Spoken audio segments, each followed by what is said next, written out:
This is what you're looking at the lower level. It is a stone that is a quarry on all sides and enjoying a doubly wide dressing margin on all sides as well. The building technique is known by the archaeologists as head and stretchers. I call it head and shoulders. Now that usually gets a chuckle. I know, it's a shampoo. It's also a better description of the building technique. They would place one stone exposed on its short side and placing on both sides of it stones lengthwise, head and shoulders, head and stretchers. What appears to you to be one row of stones exactly placed on top of the other stones? No, when you get close you can see there's a silly millimeter recession. This is in order to overcome the otherwise natural optical illusion of the naked eye. You build tall buildings, you have them one row exactly one on top of the other. To the naked eye, it looks like the Leaning Tower of Pisa. By having that silly indentation, it overcomes. Well, a lady is now passing. Okay, what you would think would be air press type rolls of stone? No. There is room for air movement here. Remember, Jerusalem, a city built high on a hill, and yet on the edge of the desert. In the course of every given day, a great change of temperature. There's room for this live Jerusalem stone to expand and extract. No cement, no sealing down of your rolls of stone if you live along the fault line of the Syrian African Rift. The earthquake comes, if not sealed down, the rock rattle, shake, the tremor passes, the rocks fall back. Protruding from the wall, well, this is what's left of, remember, the Maccabean water system, distributing their water along 4 different water systems. This interfered with Herod's expansion plan. He has cut it back.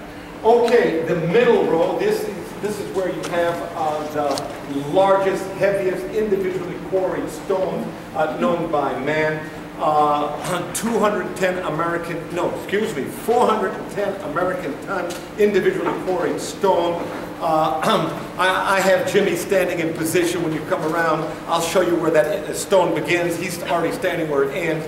How they manage, once again, to cut it down, much less move it, much less get it up in the wall, baffles engineers of today. What we do know is they're utilizing the law of gravity. Remember, the quarrying site is higher elevated than the construction site. Okay, the wheel had been invented. Somehow they're moving those multi-ton stones under circular logs. Okay, the pulley had been invented. Somehow they're pulling them in position. This accounts for the exposed blocks. Once the stone was in place, a simple karate chop, you've got your smooth finish. Okay, the upper level, those on that's not from the Herodian period. That's from the Mameluke period. Hey, we're not in the Mameluke, Papa Luke, little baby Luke. But still, take a second look. Many of those stones are originally quarried Herodian stones, found on the ground. What more natural thing to do? The archaeologists call it secondary use. You have a pre-quarried stone, you pick it up, and you place it in your wall. Okay? I want to make sure we're communicating here.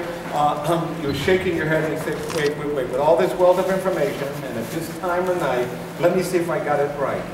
What Kenny has explained to us, that we're actually standing in front of the same Western Wailing Wall that we did the other day. And the answer is emphatically yes, you've got it. And of course, if you pose the question, why does everyone pray there? Why are all the bar mitzvah ceremonies there? And so forth. You already got that answer. Remember?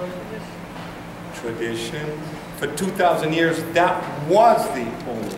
But it's just as legitimate to pray here. In fact, the idea is rapidly catching up. You'll see as we walk along now, in the cracks, the rolled up prayers and requests. Okay, team, if you'd ever asked yourself what a 410 American ton individually quarried stone looks like, come around the corner. I am standing where it begins. Okay, and Jimmy is standing where it ends. Go figure. One individually quarried. Okay, my friend, this way. Yes.